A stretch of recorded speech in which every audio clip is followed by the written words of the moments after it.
This is a tribute video to Davidsfarm. You all know what happened. I don't want to explain all that. Let's just take a moment and remember what used to be on this channel.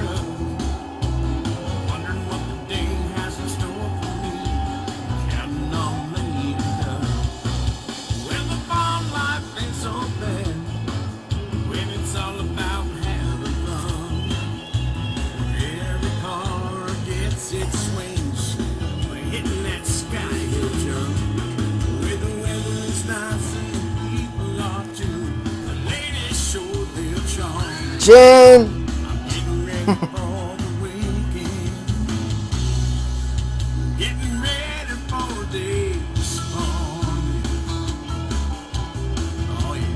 Some sick air there. There's a Chevy out there, school bus, and races across the land. Davidsfarm, well, legendary place still is. This video is, you know, kind of silly, so to support him still, because I am on Dave's side and always will be on Dave's side, and I believe all this stuff will be proven in court, like he said. So the video he made on somebody else's channel, you can't kill Davidsfarm. 5 other people have Davidsfarm videos on their channel, and they haven't committed any crimes as far as I know. So anyways, he's talking about Garrett, and Garrett did lie, sadly. There are many people, kids just like Garrett. Matter of fact, my friend is one of them. And just as bad as he say he is, Garrett is that bad. He may look like he's a nice kid, he may look like he's a good person, but no. He doesn't care who's in front of him, he will hit that person. He'll probably even hit his parents, cusses his parents out. I mean, I wouldn't put it past him. I know my friend does it. Doesn't even hesitate to think about it either.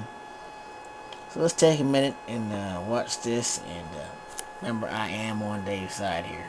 Which, of course, he loves tempos, and he was using it as a battering ram, and other people were driving in the field too. And Garrett wanted to start a demolition derby, so he went out in that field, and all he did was sort of ramming into people as hard as he could with his tempo, and hitting them at dangerous places, like where the passenger or driver was sitting, like in those doors.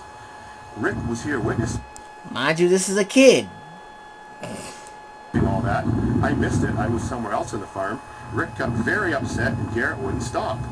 So Rick took my tractor, drove out onto the field there, and started damaging Garrett's already smashed up tempo to make it less able to operate, so he would.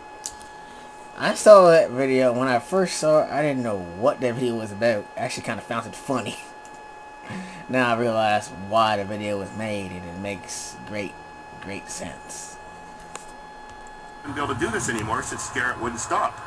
Well, this really pissed off Garrett really bad, and Rick videotaped it. Garrett went into a huge temper tantrum, screaming in rage, jumping up and down. You broke my tempo. I hate you, and just threatening. And then he started crying his eyes out, and Rick videotaped the whole thing. This really pissed Garrett off even more. Well, Rick actually posted the video on YouTube, and everybody teased Garrett over this because the tempo was such a piece of shit. It was already smashed up, and Garrett was the one who was endangering people's lives. That's like the 5th crime, reckless endangerment of a human life, by what he was doing. He was... Notice, 5th crime. Dave only committed 1, and he served his time for that. Garrett's got 5 but hasn't even gone to jail yet. Garrett was 14 at this time. He should have known a lot better, and especially should have listened to us to stop. And he wasn't 18 yet! He requested over and over again for Rick to take the video off, and he didn't for a long time, and this pissed Garrett off even more. And he said he's never coming back to the farm now. Well, I had scolded him a couple times the night before, and then Rick scolded him. I'm surprised he hadn't hit Dave or Rick. Totally embarrassed him that Sunday afternoon. Nobody at the farm wanted Garrett to come back either after all the things he did that weekend. There was many other examples, but this weekend just sort of was the icing on the cake. Garrett was starting to be a real jerk, pushing people's buttons, not doing what he was told. And I told you about the other things he just did. So since he didn't come back, later that fall when the bylaw people got involved with trying to make me get rid of all my cars, I had Garrett smashed up dead temple here, and I contacted him several times and asked him to remove it, but he wouldn't come back out. So fine with me, I had to get rid of the temple anyways, because I had to clean up all the, especially not working cars, and I gave it to Pug. Helped him load it on the trailer, and Pug got another free car that he took for scrap. I didn't make a nickel off this car. I bugged him. If he'd come and get it, I would give him another free car. I'd give him a Saturn to go along with it.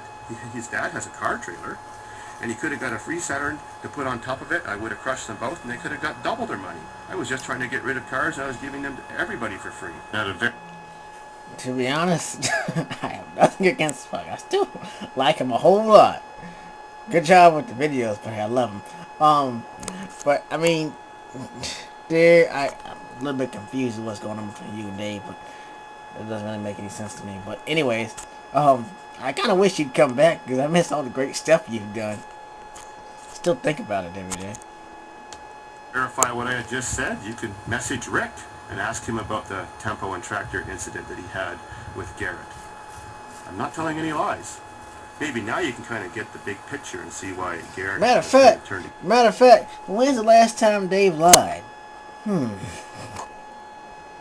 Against us? Garrett did tell the truth one more time, and it's kind of embarrassing, but I'll admit to it.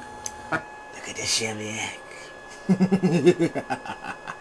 I was teaching Garrett how to fix a CV axle on his car that he had just broke. Oh, this one is funny. So, there's the CV axle. Then when you take the shaft out of the steering knuckle, there's a shaft that's, I guess, like a phallus shape, and a hole it goes into. And I told him to put the grease on and pretend you're like sliding the penis into a vagina and put the two parts back together. Right. So that part is true. Now for the strangest part. And if he thinks that's bad, I've got people at work that tell me that. Okay, Garrett. Of all, Mary Garofalo from 16.9 on Global TV said she investigated this and contacted the family of the boy, the 12-year-old we were talking about earlier. Well, did she really investigate, or is she telling us a big lie like she has throughout the whole program? He's not 12 years old. He's 15 now. And last summer, he was 14. And the other, Garrett was 14, his other friend was 14, and the orange-haired kid, he was 16. So, if Mary would have done any investigation, or at least talked to the police about this, because I know the police have been investigating this too, she would have known that he was 14 and not 12 years old. But he was a small 14-year-old, and he really did only weigh 100 pounds. There's so much stuff that Mary Garofalo never investigated, but anyways published a pack of lies without any verification. Even though sometimes I sent her verification on the things she lied about, she just ignored it. But I have an email record of it. You're going to be shocked when I tell more stories about what really happened at Davidsfarm. And I'm looking forward to that. don't forget, every story has a minimum of 2 sides. That's right. It's just in Mary's world, stories only have one side. It's not the way it works in real life. Garrett's tempo. Remember it? There it is. The found on road dead tempo. Well, Dave said more than I did. I'm on his side, and I will leave you with Davidsfarm tribute video. Well, good old Dave and Redneck Rickham are always there to lend a hand. If you want to take a swim, there's watering home. Well, just jump in a car and go in there now. What we call a redneck detail. Don't forget your fishing pole. Oh, that's awesome. Where the farm life ain't so bad. Oh, I missed the Cressida. When it's all about Well, the old one. Yes, a new one now. car gets its wings, hitting that sky hill jump. Where the weather is nice and I missed a half car too. Jen! Kitty! Ready for the weekend. Getting ready for this home. I'll see y'all later.